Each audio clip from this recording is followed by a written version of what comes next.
Nicolas Hochstatter, vous êtes un ancien de Crédit Suisse, vous êtes Liechtensteinois d'origine mais êtes genevois d'adoption et vous avez décidé de vous lancer avec IBO, votre propre entreprise, il y a 4 ans et vous avez lancé Performance Corner.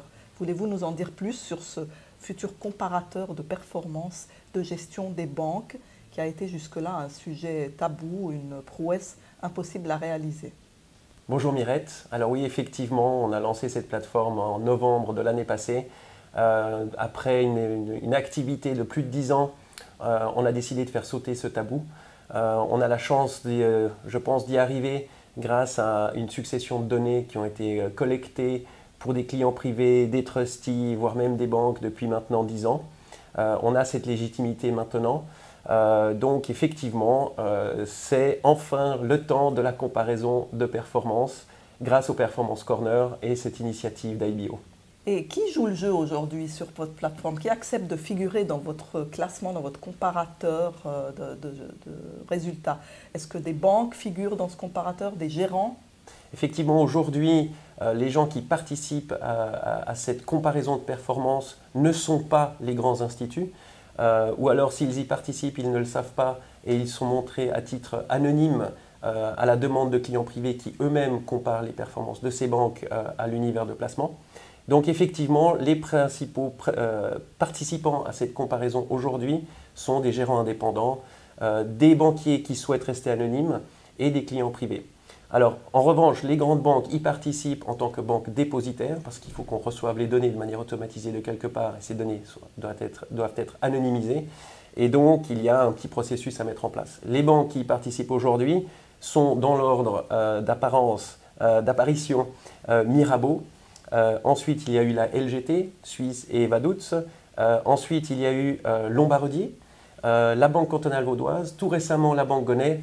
Et d'autres maintenant sont en train d'y songer, voire même de nous voir comme un mal nécessaire. Un mal nécessaire qui donc à terme pourrait s'imposer comme un fait, puisque les gens maintenant c'est dans leurs mœurs de comparer les hypothèques, les assurances. Vous pensez qu'un jour Performance Corner peut devenir vraiment un comparateur avec des données des banques, de l'ensemble de la place financière?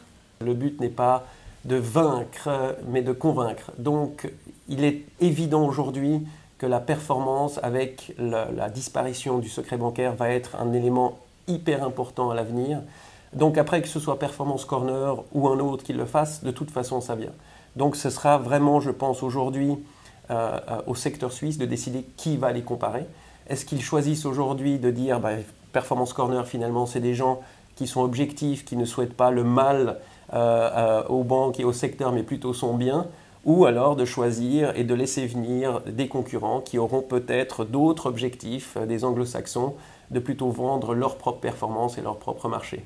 Donc, pour moi, la question n'est pas est-ce que ça doit être nous ou pas, c'est que de toute façon, il y aura quelqu'un, la question c'est quand et par qui. Voilà. Olivier Colombin, vous êtes capital partner de Lombardier, en charge des tiers gérants et de la plateforme Emerging. Et donc vous avez rencontré Nicolas Hochstatter, vous avez eu l'initiative de comparer les performances, Performance Corner, et vous avez tout de suite adhéré, n'est-ce pas, avec la banque Lombardier?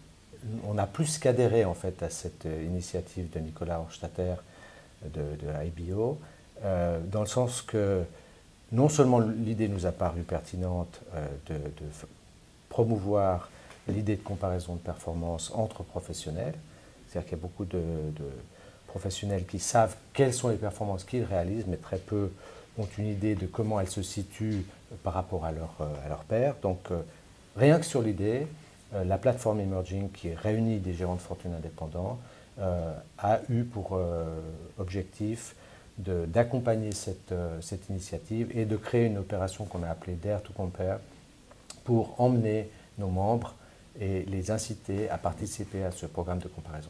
Donc vous, Olivier Colombin, chez Lombardier, vous faites une sorte de révolution un petit peu des mentalités avec votre plateforme Emerging qui est devenue un LinkedIn de la finance.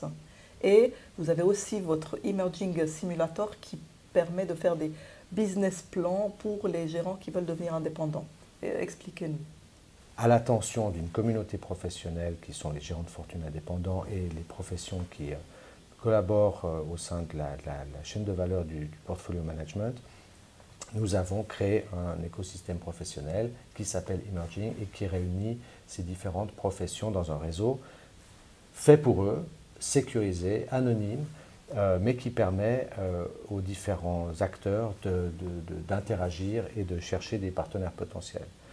Et donc dans ce contexte, pour accroître encore, on va dire, la notoriété de cette plateforme qui compte aujourd'hui 1000 sociétés dans 50 pays et qui gère 350 milliards de francs suisses, eh bien, nous avons créé un concept qui s'appelle Emerging Simulator et qui permet à un gérant de fortune qui serait tenté par l'indépendance de simuler un business plan en faisant un parcours extrêmement, on va dire, ludique sur un logiciel qui sera lancé très prochainement sur la plateforme.